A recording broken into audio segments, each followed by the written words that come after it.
हसावे खूबे बतिया में ओकरे में अझुराइल बा। ए सखी मोर सैया कलकतिया से सवतिया लाइल बा।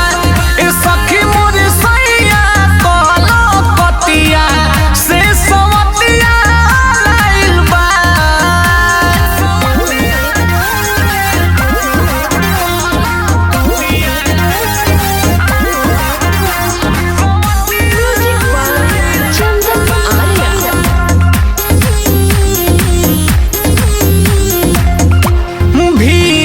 हम जाई जाला पराई सूखा बोलाई कि ओझाई कराई आमियो माँ को भालोबासी कहता फसली लगाली अब मन करता हमें तारा सावे ओने मुँह में खियावे अरे बहुत धाधाइल बा।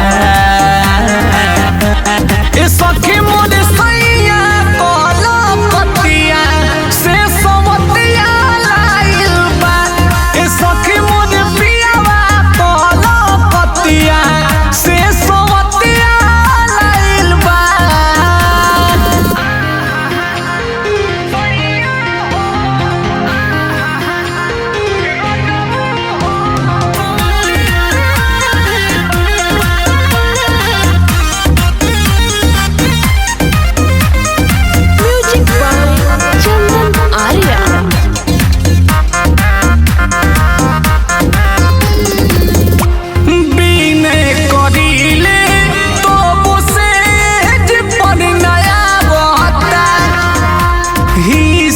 के प्यार हमारा दूसरा पर लुटावता अतुल तिवारी बंगलिनिया के माया में हरदम करे रहता छतर छाया में कुछ न बुझाता काहे करता वे दागा का दो मन में समाइल बा।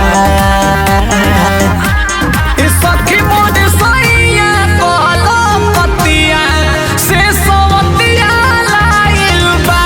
ए सखी मोर पियावा कलकतिया से सवतिया लाइल बा।